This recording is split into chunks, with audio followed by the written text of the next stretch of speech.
Buenas noches a todos. Bienvenidos a este primer capítulo de nuestra sección Entre Amigos. Antes de pasar al tema del día de hoy y de presentar a nuestra invitada de lujo, me gustaría comentar algunas cosas. En primer lugar, cuando pensé en hacer este programa en La Mira, busqué a gente con ciertas características para que formara parte de esta familia que es En La Mira, del equipo, para que fueran los conductores titulares. Y desde luego pensé en alguien muy importante que ha sido un gran apoyo para mí, muy inteligente, es una persona que es franca y que en general me dice lo que tengo que escuchar o lo que requiere escuchar, mejor dicho, y no lo que quiere escuchar. Siempre ha sido un apoyo en general en todos los ámbitos de la vida y desde luego es una persona sumamente honesta, responsable, a la que yo admiro mucho. En este sentido, pues les quiero hacer de su conocimiento que este programa será llevado todos los viernes por esta gran amiga, compañera y ahora nuestra gran colaboradora y parte de la familia En La Mira. Con ustedes, Magdiel Llanos. Muchas gracias, Gaby, por habernos brindado un espacio donde vamos a hablar desde varios temas, desde polémicos hasta no polémicos, noticias, política, de todo lo que lleva importancia, porque aquí hablaremos entre amigos. El día de hoy, el primer programa, abordaremos temas de candidatos de abusadores de mujeres, un tema sumamente controversial que solo una chica tan preparada como la que nos va a dar la abertura a este tema podrá hablarnos desde su punto de vista como mujer para llevar esto. Esta chica que tendríamos que el día de hoy es estudiante de la Universidad Autónoma Nacional de México, cursando por la licenciatura de Derecho, becaria y miembro de la Red de Abogados MX, titular de la Comisión de Investigación Legislativa AC-FEM por FEM. Además, coordinadora nacional de la Unidad de Investigación Legislativa en la Red Mundial de Jóvenes Políticos Mexicanos. Con ustedes, Marlene Segura. Un aplauso para ella. Muchas gracias. Principalmente agradezco esta oportunidad de darle visibilidad a un tema tan importante que no muchos espacios ni muchos foros están abiertos a escuchar. Entonces es algo que a ustedes como equipo les reconozco. Y muchas gracias. Okay. Al contrario, Marlene, gracias a ti. Bueno, para entrar antes en materia, queremos que este sea un espacio para gente que sabe y no está en la materia, para que sea muy amplio y pueda ser para todos. Antes de entrar, quiero saber, o podrías explicarnos a todos, qué es el hostigamiento sexual, abuso sexual, qué es la violación, así nos podrías también dar unas diferencias para lograr entender este tema. Claro que sí. Lo voy a hacer con base en las definiciones que se encuentran contenidas en el Código Penal Federal, puesto que sirven como un criterio orientador para saber más o menos a qué se refieren y cómo la ley lo reconoce a efecto de poder sancionarlo posteriormente. A mi parecer es como ir escalando en conductas que son evidentemente delictivas y que constituyen gravedad. Un primer paso sería el hostigamiento sexual, que de acuerdo al artículo 259 bis es el asedio reiterado con fines lascivos hacia una persona de cualquier sexo y que es ejecutado por alguien que se vale de una posición de una posición, de superioridad para, pues, realizar diversos actos. Y esta posición puede ser derivada de relaciones laborales, docentes o domésticas. Y posteriormente, el abuso sexual, que está previsto en el artículo 160 de este mismo ordenamiento, pues indica que es la conducta cometida por quien sobre una persona sin su consentimiento que ejecuta actos sexuales sin el propósito de llegar a la cópula. Y esto es muy importante porque es lo que va a crear la distinción entre un abuso sexual y una violación. Lo que hace el abusador sexual es ejecutar ciertas conductas de carácter sexual, pero sin el objetivo de llegar a esa cópula. Y es muy interesante este tipo penal, ya que la ley prevé ciertas agravantes o ciertas circunstancias específicas en que se puede llevar a cabo. Entonces, se va a entender por un acto sexual, pues tocamientos corporales que sean obscenos y que obliguen a la persona a ejecutarlos o a presenciarlos. Y bueno, una cosa que no se me pasó. Bueno, ahora ya, yendo a la violación, pues esta se encuentra en el artículo 265 y se configura cuando alguien, por medio de violencia física o de carácter moral, realiza cópula con persona de cualquier sexo. Y vamos a entender cópula como la introducción del miembro viril en el cuerpo de la víctima por 3 vías. Puede ser por la vía vaginal, por la vía anal o por la vía oral, independientemente de su sexo. Y este tipo penal tiene una característica muy importante, ya que no únicamente se va a restringir a que exista esta conducta con base en el miembro viril, sino que además va a considerar como violación cuando se introduzca o algún otro objeto por medio de violencia física o moral por vía vaginal o anal. Entonces, en este caso ya no va a aplicar la vía oral. Okay. Ahora, ya que nos hablaste de cada uno, ¿podrías explicar como para lograr entender más qué es una pena y qué clases de penas lleva cada uno de estos 3? Creo que sí, pues la pena va a ser la sanción que va a determinar la autoridad para cada conducta que sea calificada como ilícita. En este caso, pues estamos hablando de hostigamiento. Entonces, la sanción puede ser hasta de 800 días multa. Es decir, este tipo no contempla una pena privativa de la libertad, pero sí contempla algo importantísimo con respecto al tema de esta transmisión, que es que cuando se trate de un servidor público que esté ejerciendo el hostigamiento con motivo de su encargo, además de la multa, que son 800 días, se le va a destituir del cargo y se le va a inhabilitar para ocupar cualquier otro cargo hasta por 1 año. Entonces, es muy interesante esa precisión que hace la ley. Y en cuanto al abuso sexual, pues sí prevé una pena privativa de la libertad de 6 a 10 años de prisión y hasta 200 días multa. Y aquí también prevé un agravante en caso de que se hiciera uso de violencia física o psicológica, pues se va a aumentar hasta en una mitad más. Y este artículo es también muy importante porque maneja otras precisiones.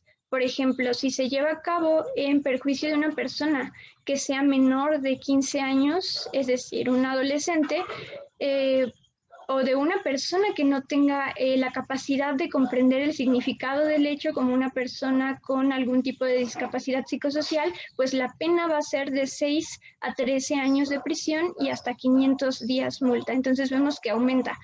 Y finalmente, para la violación, pues evidentemente tiene que ser una pena privativa de libertad que va de 8 a 20 años. Es decir, de estos 3 delitos es la que tiene la pena más alta y es muy importante tener en cuenta que estas penas que les estoy mencionando son con base al Código Penal Federal, lo cual quiere decir que aplica solamente en algunas circunstancias específicas y si bien puede servir como un criterio orientador, para tener una mayor certeza es recomendable que pues, se consulten los códigos penales que existen a nivel local en cada entidad para que pues exista esa certeza, porque sí tienden a variar según sea la entidad de que se trate. Muchas gracias, Marlene.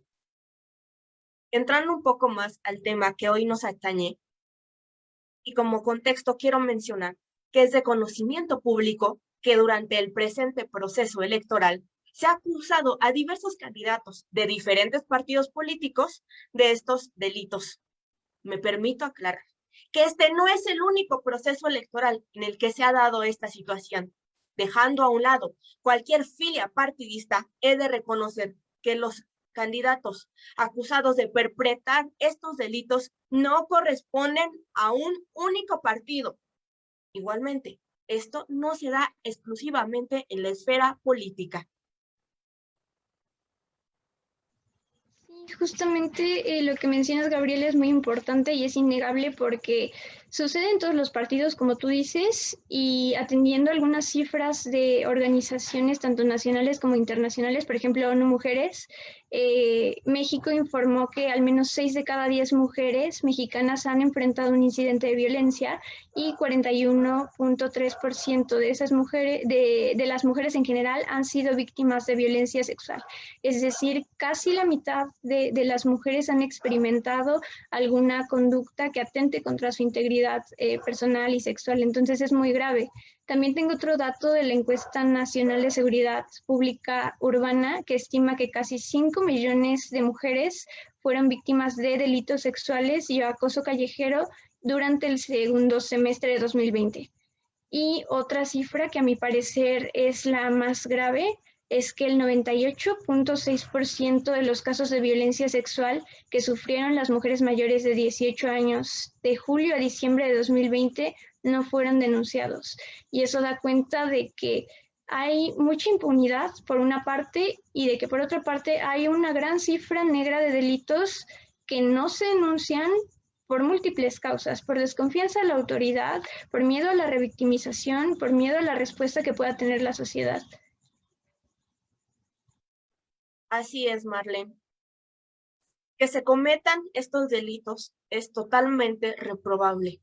No obstante, me permito comentar que el 31 de diciembre del 2020 fue publicado en el Diario Oficial de la Federación un acuerdo del Consejo General del Instituto Nacional Electoral, por el que se aprueban los modelos de formatos 3 de 3 contra la violencia, a efecto de prevenir, atender y sancionar y erradicar la violencia política contra las mujeres en razón de género. Magdiel, te cedo el uso de la voz. Ahora, para lograr poder comprender más esto que es el formato 3 de 3, ¿crees que tú, Marlene, nos podrías explicar qué conllevan estos lineamientos? Claro que sí, con todo gusto. Bueno, los lineamientos del 3 de 3 contra la violencia del INE nacen de una necesidad imperante de eliminar las conductas que contribuyen tanto a una cultura patriarcal como a la desigualdad de género. Y estas van en 3 ejes, en cuanto a la violencia familiar, en cuanto a la violencia sexual y en cuanto al incumplimiento de las obligaciones alimentarias. Entonces vemos que se basa en aquellas conductas que afectan en forma desproporcionada a las mujeres y también a las niñas y los niños. Y bueno, justo la manera más eficaz de lograr que las personas violentadoras de mujeres accedan a cargos de elección popular es creando ciertos filtros. Y bueno, uno de ellos fue este 3 de 3, a través del cual los partidos políticos deben exigir a los aspirantes a una candidatura a que declaren que no han incurrido en una situación de violencia de género ni de violencia familiar. Entonces, esta implementación de la propuesta del 3 de 3 contra la violencia se lleva a cabo a través de un mecanismo que consiste en que estas personas que aspiran a ser candidatas firmen un contrato de buena fe con bajo protesta de decir verdad, donde manifiesten que no han sido ni condenados ni sancionados mediante una resolución de carácter firme por alguna de esas 3 causas que mencioné: violencia familiar o doméstica o cualquier agresión de género, ya sea en el ámbito público o en el ámbito privado, por delitos sexuales, es decir, aquellos que atentan contra la libertad sexual o la intimidad corporal, y que no hayan incurrido como deudores alimentarios o morosos. Y esto solamente podrá ser subsanado, este último supuesto, salvo que acredite estar al corriente del pago o que cancele en ese momento en su totalidad la deuda. Y bueno, es muy importante destacar que estos lineamientos pues atienden también a ciertas obligaciones generales que el Estado mexicano tiene a través de todos sus órganos y elementos. Y dentro de esas autoridades, pues evidentemente se encuentran los partidos políticos. Es por ello que se les exige a estas entidades que garanticen espacios libres de agresores. Y también surgen como necesidad de atender algunas recomendaciones de carácter nacional e internacional dadas por organismos especializados en la protección de, de los derechos de las mujeres, y particularmente puedo mencionar la Recomendación General número 35 de la CEDAW, que se emitió en 2017 y donde pues se aborda esta problemática de la violencia de género. Bueno, ya sabiendo sobre los lineamientos, Marlene, desde tu punto de vista, los lineamientos emitidos del 3 de 3 contra la violencia emitidos por el INE han sido efectivos desde tu punto de vista. Yo creo que sin duda se trata de un avance importante que muchas personas y opinólogas y opinólogos han determinado que manifiestan la voluntad política de que estas elecciones, que son las más grandes de la historia en nuestro país, pues estén libres de violencia de género. Sin embargo, como se advierte de lo que dije anteriormente, pues las personas interesadas en ser candidatas deben de declarar que no han sido condenadas o sancionadas a través de una resolución firme. Esto quiere decir a través de una sentencia que se refiera a alguno de los tres supuestos. Entonces, esto implica que solamente van a estar impedidas de ejercer el cargo aquellas personas que cuenten con esta sentencia condenatoria.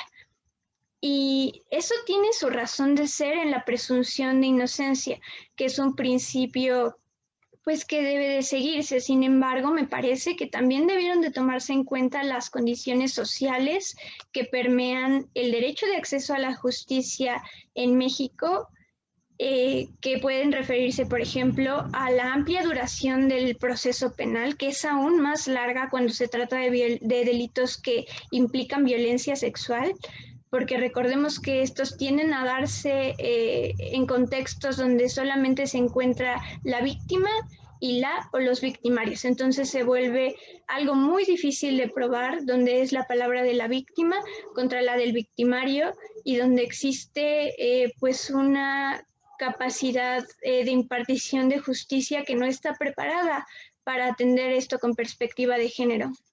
Entonces se trata de delitos que yacen en la impunidad, además de que no todas las víctimas denuncian por tener miedo. Entonces, a mi parecer, pedir una sentencia firme impone una carga desproporcionada a las víctimas, porque en este país es casi imposible. 99% de los casos yacen en impunidad. Entonces, a mi parecer, los lineamientos del INE no atienden a esa realidad que impera en este país, a la realidad de las mujeres, y por ello no cumplen con la efectividad, al menos en los dos primeros supuestos, que son violencia de género y violencia sexual, porque quizá en los casos de deudores alimentarios, pues sí es muchísimo más fácil acreditar que un candidato ha incumplido con sus obligaciones alimentarias y es un proceso que es relativamente sencillo, pero evidentemente no tiene comparación a un proceso penal donde la víctima se va a enfrentar a autoridades que no están preparadas del todo y a una sociedad que tampoco lo está. Sí. Ahora vamos a darle vuelta a la posición en la que estamos. Ya hablamos de la parte estructurada. Ahora vamos a hablar del papel que lleva la sociedad, del papel de la globalización, la tecnología, cómo nosotros, sociedad, atendemos esto. La pregunta es, ¿qué papel ha jugado la sociedad civil para evitar que los agresores sexuales lleguen al poder? Yo creo que esto que mencionas primero es muy importante y yo no lo había pensado así al principio porque me fui únicamente a pensar en lo que han hecho las organizaciones de la sociedad civil que ya están consolidadas. Pero es muy cierto que también nosotros y nosotras como personas individuales pertenecientes a la sociedad, pues también influimos mucho y lo hacemos a través de las nuevas tecnologías, a través de las redes sociales, manifestando esta inconformidad a nuestras autoridades y dándole visibilidad al problema.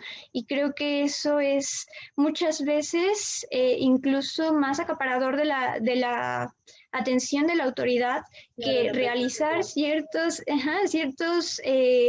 pues procedimientos que son muy tediosos y demás, es una forma de ejercer presión que es muy legítima.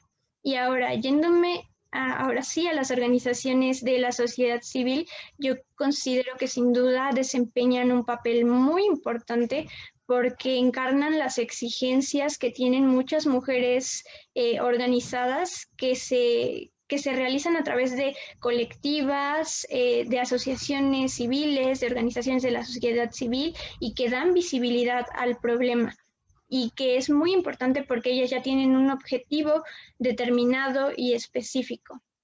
Por ejemplo, pues CONAFEM, que es la colectiva nacional feminista Ningún Agresor en el Poder, se creó a raíz de un caso muy mediático que hubo en Guerrero, ¿no? De un candidato que tenía ciertas acusaciones y denuncias.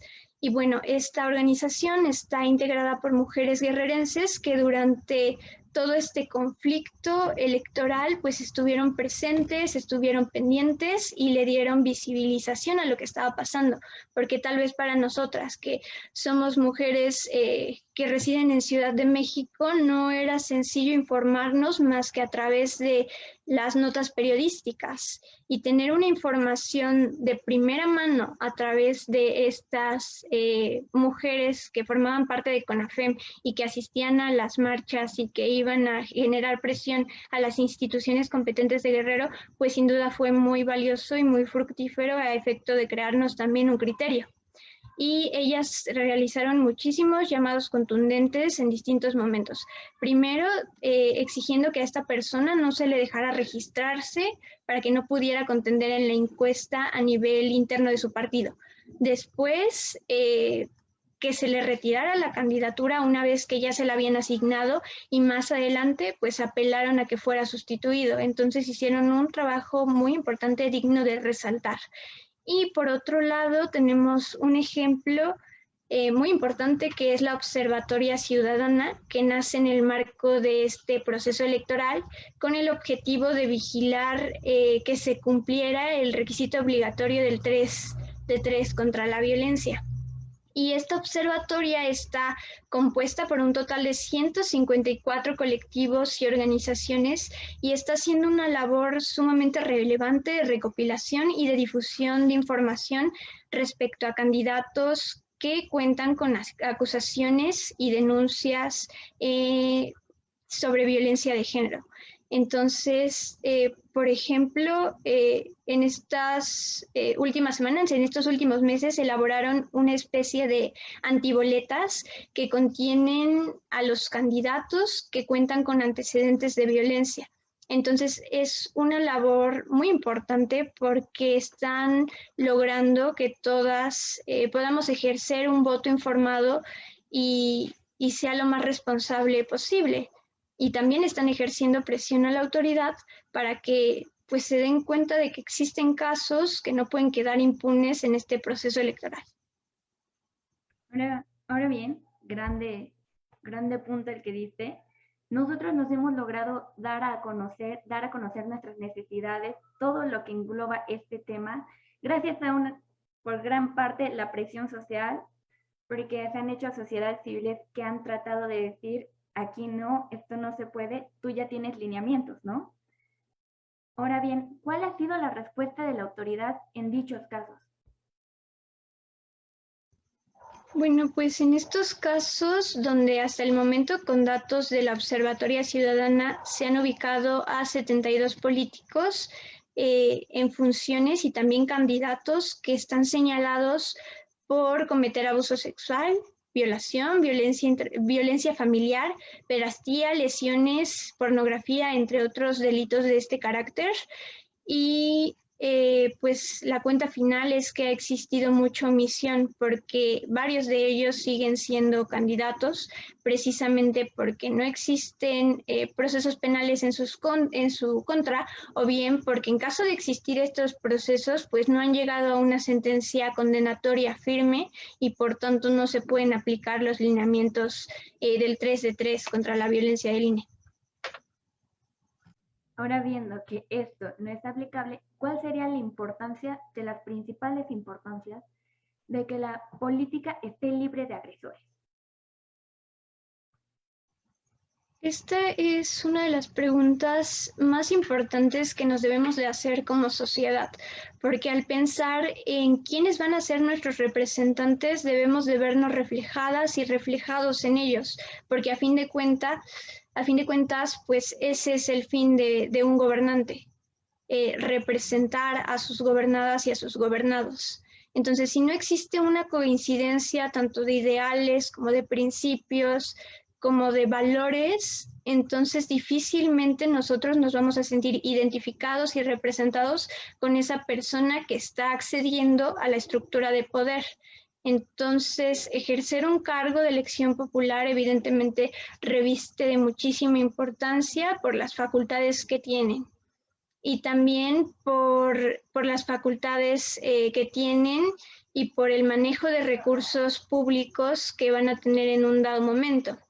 Entonces, por esa razón, es muy importante que desde distintos momentos la autoridad tenga esos filtros para conocer a las personas y llegar a la determinación de que está postulando a la persona más apta, a la persona idónea que cuenta con todos esos valores, principios e ideales de la sociedad para alcanzar el bien común.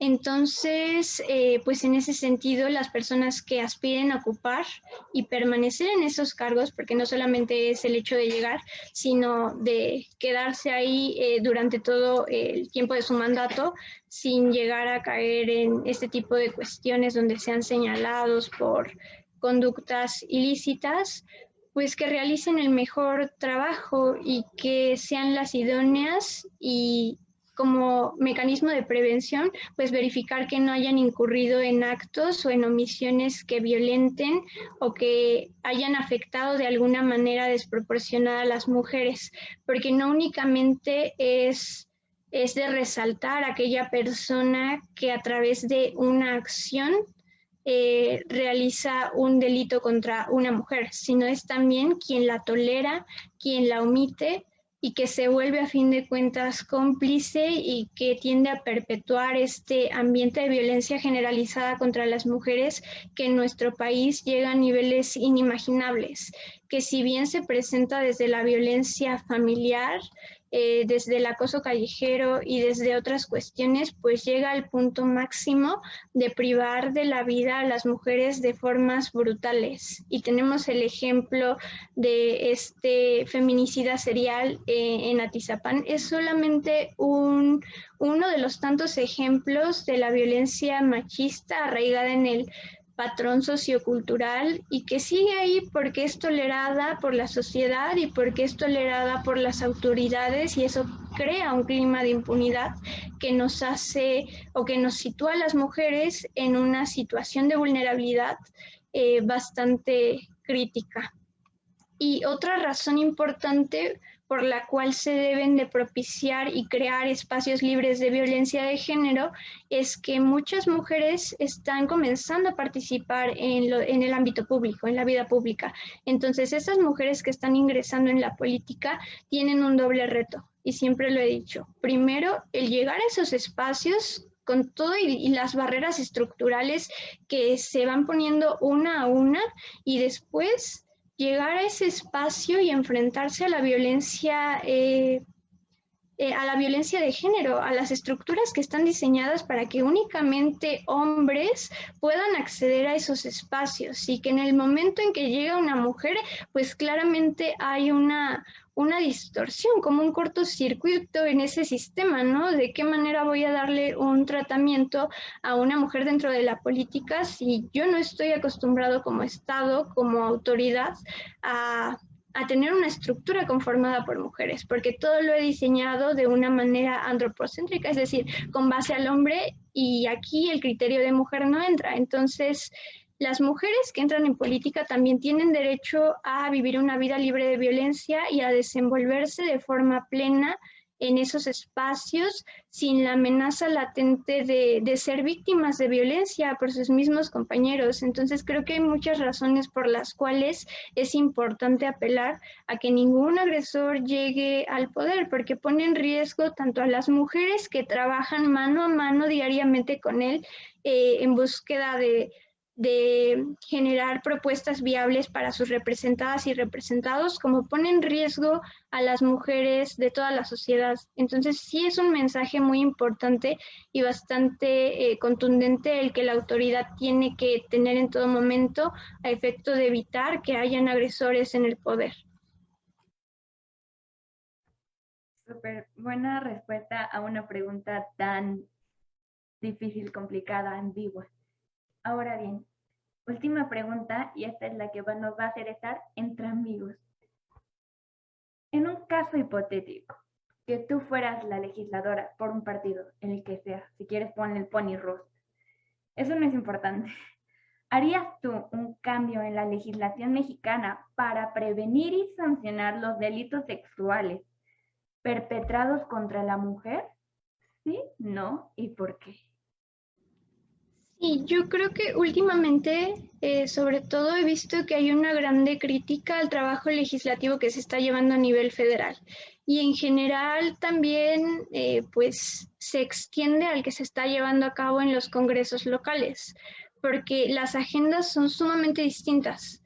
A nivel federal, pues hay muchas legisladoras destacadas como Malu Mitchell, Rocío Villaraus, un montón de mujeres que están tratando de impregnar esa visión de perspectiva de género y de perspectiva de derechos humanos y de perspectiva de niñez que, que pueda permear positivamente en el trabajo que están haciendo. Sin embargo, es de destacar también que existen muchas personas que están ahí representándonos a un 50%, porque no atienden las demandas que deberían de atender, que la sociedad les está exigiendo por el simple hecho de que ellos decidieron estar ahí y de que se comprometieron a emplear su lugar ahí en el curul o en esa silla de manera responsable y no lo están cumpliendo.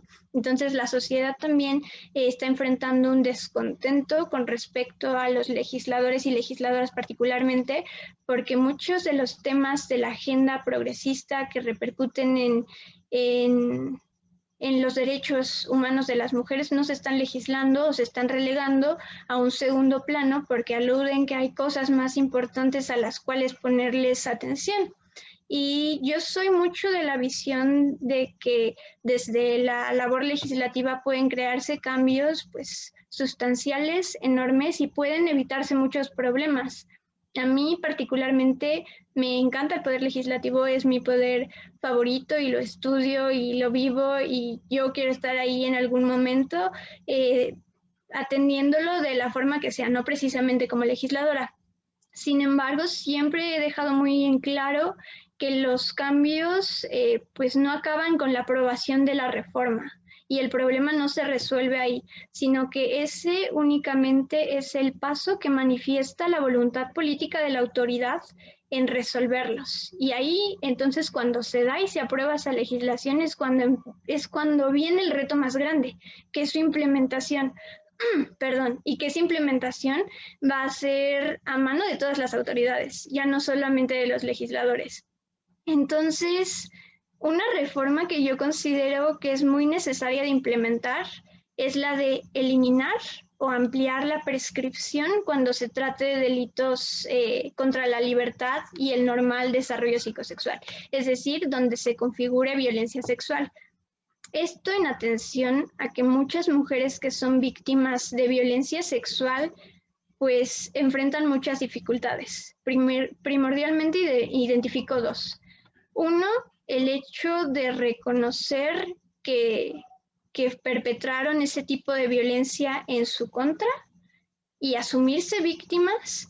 Y después, el segundo reto es denunciar, porque eso implica no solo enfrentarse a la autoridad, sino también a una sociedad conjunta, ¿no?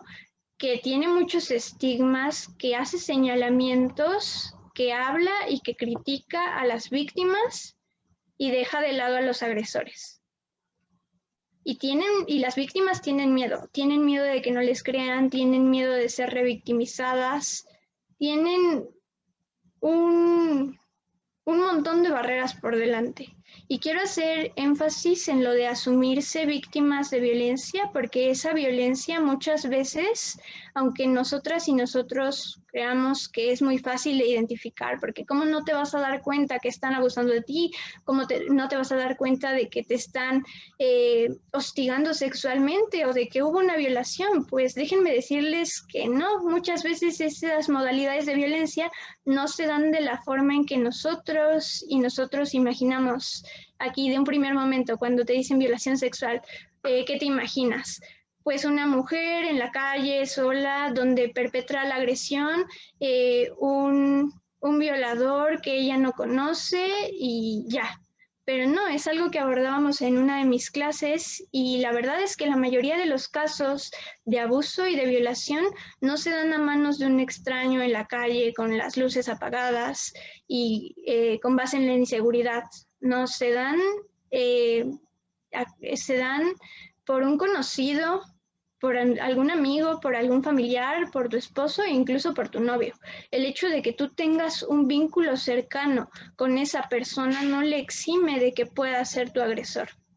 Es muy importante tenerlo en cuenta y aquí yo quiero lanzar un mensaje muy importante a todas las mujeres que nos están viendo, pues no tengan miedo de hablar y de decir que son víctimas de esta violencia por alguien que es cercano a ustedes. El que tiene que tener miedo es esa persona, porque esa persona ejerció y se aprovechó de esa confianza que ustedes tenían para perpetrar una agresión tan cobarde en su contra. Entonces, dejando de lado un poquito ese paréntesis, pues vemos que la violencia sexual es un problema muy grave que se da en nuestra sociedad, que hay muchísimos casos de los cuales se tiene conocimiento, pero también hay un montón de casos que están en cifra negra porque no son denunciados, y no son denunciados por estas causales que ya aludí anteriormente.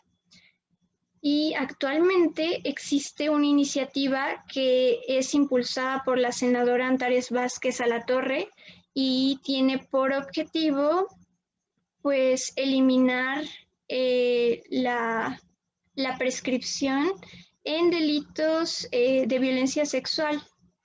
Y es muy importante porque se busca propiciar un acceso pleno a la justicia independientemente de cuánto tiempo haya pasado desde el momento en que se cometió el delito. Y manda un mensaje contundente. Pues la violencia no deja de ser violencia sexual solamente porque ya pasaron 40 años y tú no puedes denunciar. Eso no es un indicador correcto.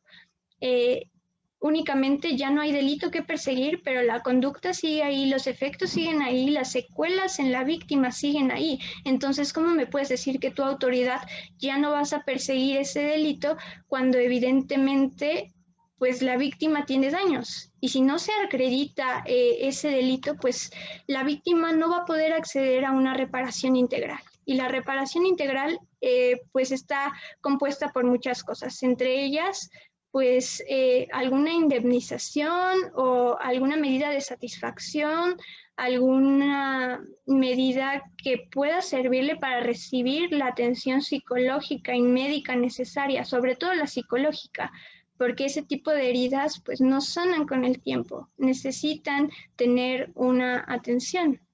Y eso es lo que nos deja pues la violencia sexual, muchas secuelas que deben de ser curadas y que deben de ser atendidas y que la autoridad debe de visibilizar y sancionar debidamente.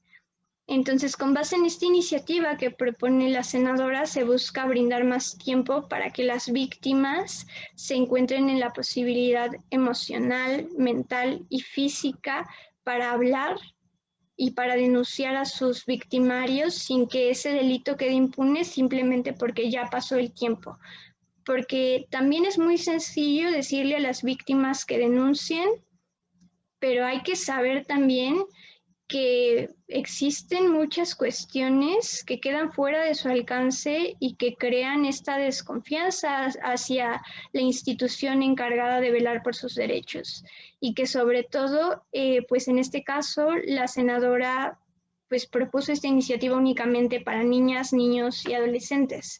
Entonces, teniendo en cuenta que hay niñas y niños y adolescentes, pues estos se encuentran en un nivel de vulnerabilidad muchísimo mayor, donde estos ataques sexuales pues se cometen en entornos familiares. Entonces, ¿cómo le vas a pedir a una niña que denuncie a su abusador cuando ese abusador es de su propia familia y cuando la conducta se lleva a cabo en su misma casa? Es muy complicado.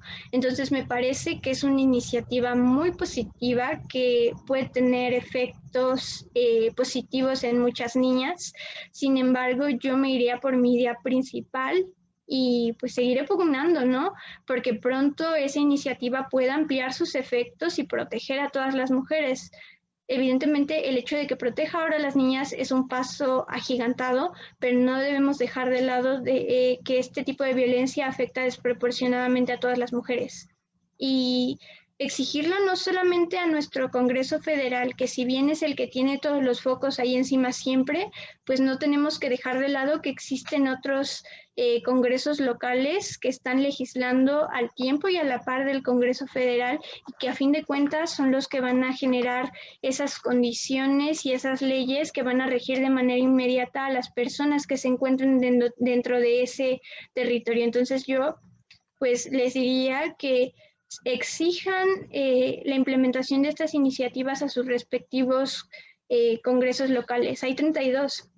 Entonces a nosotras, por ejemplo, de Ciudad de México, nos toca exigirle al Congreso de la Ciudad de México que se ponga las pilas y legisle en materia de violencia sexual, que estos delitos de violencia sexual no prescriban porque los efectos que tienen en las víctimas pues van más allá del tiempo que marca la ley. Y bueno, pues sería eso y también mencionar como precisión que muchas veces le exigimos al Congreso Federal que legisle en este tipo de materias que son bastante delicadas y que repercuten en el género y que nos afectan a las mujeres, pero exclusivamente en materia penal es muy complejo porque pues el Código Penal Federal únicamente se ciñe a ciertas circunstancias en las cuales puede aplicarse. Entonces, es por ello que yo les insto más a exigir que se legisle a nivel local, porque la única manera en que podríamos tener una homologación de este tipo de delitos y de las sanciones sería con la implementación de un código nacional de un código penal de carácter nacional que tenga así efectos vinculantes a todo el territorio, pero lamentablemente no es el caso del código que ahorita tenemos, que es el Código Penal Federal, que únicamente aplica en algunas zonas y tiene competencia muy limitada a mi parecer. Entonces, sí sería trasladar este tipo de debate a los congresos locales que muchas veces también omiten esta gran responsabilidad que tienen de legislar en materia de las mujeres y evidentemente les conviene que la atención se centre en el Congreso Federal, que puede aprobar algunas de estas iniciativas y hacer de cuenta que está logrando un cambio realmente sustancial, cuando si bien es muy importante a efectos de dotar de visibilidad y de un mensaje de ataque y combate a la violencia de género, pues los efectos en la realidad terminan por ser positivos para un mínimo de mujeres. Y ahí lo dejaría. Ok, una respuesta demasiado completa. Ahora bien, Marlene, vamos ya a la última pregunta. Ya hicimos una metodología para lograr comprender qué tema era este, el por qué llegamos y por qué tiene tanta complejidad el tema, porque surge desde un principio, desde nuestro primer control social de un proceso de revictimización, luego nos vamos a la cuestión política, a la cuestión interior y todo lo que surge atrás de ello. Bien, Marlene, en tu opinión personal, ya hablamos de todo. Háblanos de tu opinión personal sobre el tema. Violadores de mujeres. Candidatos violadores de mujeres. Pues pienso que es un tema muy complejo, que como decía al inicio de esta transmisión, pues no muchas personas tienden a aperturar sus espacios de diálogo, de discusión, de redes sociales para darle voz a las personas que saben de esto, ¿no? Y es que pues los costos políticos de señalar a una persona que está en el poder y que tiene mucha legitimidad y que tiene muchos contactos, pues realmente son muy grandes.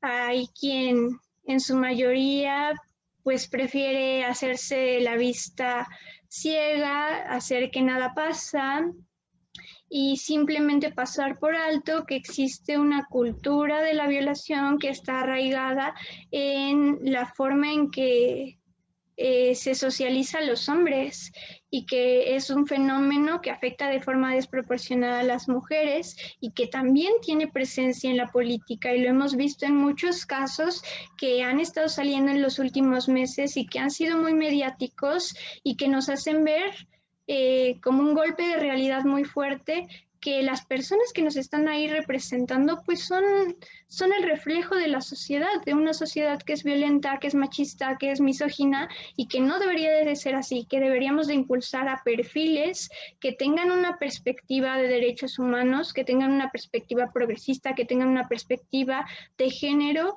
donde se pugne por el respeto a los derechos humanos de las mujeres. Y también pienso que pues aperturar este tipo de espacios es muy importante para dar esta visibilidad, para informar y para que la gente lo vea y pues qué tal que le sembramos la espinita de no, sí es cierto y voy a investigar por mi cuenta y me voy a dar y voy a caer en cuenta de la magnitud que tiene este problema y así tal vez pueden entrar a la observatoria y ver todas estas antiboletas que están circulando y que dejan ver que hay una gran cantidad de candidatos que van a participar este próximo 6 de junio y que van a estar en las boletas cuando en realidad son agresores de mujeres, son violentadores de mujeres, son abusadores de mujeres, son violadores de mujeres. Yo creo que no debe de admitirse bajo ningún contexto que ningún hombre que haya atacado a una mujer de esa manera tan vil pueda acceder a un cargo de elección popular, porque como les dije, pues ellos son el reflejo de la sociedad, van a representarnos y de qué manera le vas a pedir a una persona que ha incurrido en esas conductas violentas que el día de mañana apruebe una legislación que tenga que ver en materia de delitos sexuales y que vaya a ponerse una máscara de persona correcta y diga un discurso espectacular de combate a este tipo de conductas cuando él en su pasado y en su vida diaria incurre en estas conductas violentas.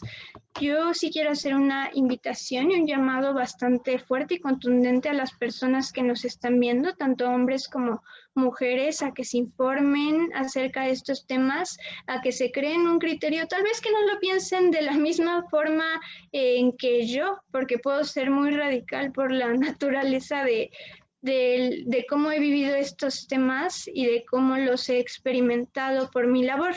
Pero tal vez con base en lo que dije pueden rescatar algunas cosas y crearse un criterio propio que diga, bueno, es inadmisible tener este tipo de personas y sí hay que exigirle a la autoridad que aplique correctamente estos lineamientos que existen, pero sobre todo que implementen nuevos lineamientos que cada vez sean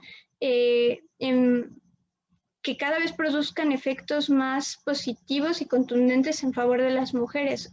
Ir siempre desde una visión progresista y no admitir que ninguna persona que incurra en estas conductas violentas hacia las mujeres y que afecte de esta manera su integridad, pues pueda acceder a estos cargos. Y principalmente nosotras, alzar la voz, ¿no? Estamos en una parte donde nuestra presión social tiene que salir a la voz, tienes toda la razón. Nosotras tenemos que empezar a hacer el cambio ya que estamos en un organismo que no está hecho para nosotras. Nosotras tenemos que ser las que resalten para dar un cambio, sembrar esa espinilla de decir, este es el cambio, hay que ir por aquí. Políticamente, el cambio está ahí. Cabe aclarar, y siempre hay que aclarar, que no hay que tener un sesgo ni un fanatismo por un partido político. Hay que siempre señalar lo que está bien y lo que está mal. Y en este caso, sin importar el partido político a quien le vayamos, somos partido pony rosa todos, hay que decir lo que está bien y lo que está mal, y siempre hay que señalar lo que está mal. En este caso es un tema muy controversial, pero hace que lleguemos a la raíz de un día a día. Totalmente, mujeres hemos pasado por varios temas en relación a este, y gente del poder no puede llegar ahí a reformar, como tú lo dijiste, Marlene, a decir, a implementar, cuando ya tienes un pasado. No hay que tener un sesgo político. Hay que hacer el cambio del control social para hacer una brecha y que lleguemos nuevas personas ahí a decir, esto está bien, esto está mal, a cambiar, sin importar el partido político, y el partido político que diga, esto será así y tenga un cambio, apoyar.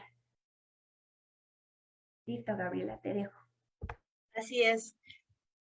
Yo concuerdo totalmente con lo que han dicho las dos y rescataría algunos puntos. Primero, que las autoridades, tanto a nivel federal como local, de todos los partidos, la verdad es que lo de menos es quién lo hace, es simplemente que lo hagan, porque ese es su trabajo, porque para eso tienen asesores. Yo puedo entender que vengas de una licenciatura en comunicación o lo que quieras, pero al final de cuentas tienes asesores y estás recibiendo un sueldo. Por lo tanto, debes de desquitar tu salario, que además de todo, no es precisamente bajo. Por lo tanto, es importante que lo hagan, que se informen, que sean los primeros en saber qué pasa en la sociedad. Segundo, es importante que este tipo de perpetradores sexuales no lleguen al poder, en ninguna forma, sea hombres, sea mujeres. ¿Cuántos casos no sabemos de hombres, de mujeres, de niños, de personas que hacen esto? Esto no puede ser posible, es totalmente reprobable, va contra todos los derechos humanos, contra los derechos fundamentales que, les recuerdo, están reconocidos en nuestra Carta Magna. Es por tanto que cuando este programa fue planteado, se lo comenté a Magdiel, y es importante tocar estos temas, porque estas cosas que pasan, estos acontecimientos, no pueden quedar en el olvido, no se les puede ignorar y seguir fingiendo que nada pasó, porque eso solamente ayuda a agrandar el problema. Marlene, nos has dado mucha luz en este tema, de verdad, muchas gracias. Sé cuánto te apasiona el tema, sé cuán importante es para ti. Magdiel, muchas gracias. Les recuerdo a todos nuestros seguidores que no se olviden de ver el programa de mañana de Visión Juvenil sobre el derecho, sobre el Padrón Nacional de Usuarios Telefónico, el cual será dado por excelentes catedráticos. El maestro Rubén Salazar estará hablándonos del tema el día de mañana a las 2 de la tarde. Igualmente, el día domingo tendremos como invitada especial a Hilda Morales, la cual nos vendrá a hablar del embarazo adolescente, que se relaciona en cierta forma con lo que hoy estamos tocando. Y el día lunes tenemos a Max Castañeda para hablarnos de la participación de los jóvenes en las campañas políticas. No se olviden de estar en nuestros programas, seguirnos y estar en todas nuestras redes sociales. Magdiel, te cedo el uso de la voz. Marlene, gracias por haber iniciado que es Entre Amigos con Magdiel Llanos. Gracias por haber sido madrina de este gran tema, de venirnos a iluminarnos, hacer que esto sea algo un poco entendible para todos, muy explicado de manera jurídica, entendernos que hay más variables. Realmente eres una mujer muy preparada y aquí hay varias personas que te están saludando, que creo que deberíamos decirles algo. Vamos a decir, espérenme tantito. Jorge G, hola. Sharon, hola. Aquí dice, gracias Lick, Marlene, por todos estos temas tan interesantes. Saludos. Marisa, felicidades, es un tema muy interesante. Estás muy bien encauzado. Gilberto Mejía, Marlene Segura, eres una diosa, mucho éxito. Bueno, cerrando esto, gracias a todos los que se presentaron el día de hoy. Este es un tema muy controversial. Fue un tema que alguien supo abordarlo de la manera adecuada, sin decir colores, partidos. Esto es entre amigos. Y no se olviden de seguir todas las redes sociales de La Mira en Instagram, Facebook y en TikTok en Mira 100. Marlene, las gracias no me van a faltar. Cualquier cosa, aquí está en La Mira para ti. Tienes siempre las manos abiertas para ti. Si quieres regresar para hablar de otro tema controversial, te estaremos esperando aquí entre amigos. Y si hay algo que quieras decir, saludar, adelante.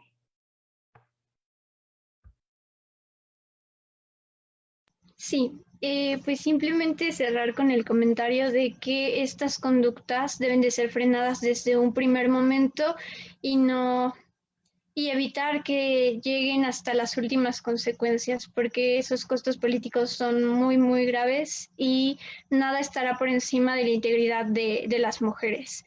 Y darles las gracias a ti, Gabriela, a Maquiel y en general a todo su equipo por este espacio, por aperturar estos temas y espero que haya servido muchísimo para que las personas que nos vieron tengan más claridad al respecto y también se interesen en profundizar pues todo lo que conlleva este tema tan amplio.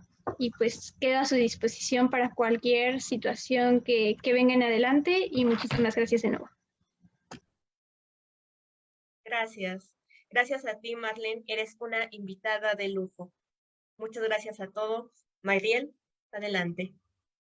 Cerramos este primer capítulo con todas las ganas. Gracias a todos los que nos están viendo, poquitos, muchos, no importa. Este es el primer capítulo. Agradezco a todos los que se quedaron de un inicio a otro. Es un tema que vale mucho la pena. Y ahora que vienen elecciones políticas, sin sesgo, vamos por las mejores, por lo mejor para nosotros y que ya no haya México no está preparado para esto. Que México sí esté preparado para encontrar un cambio en nosotros, si no sea necesario nosotros encontrar el mismo cambio. Besos.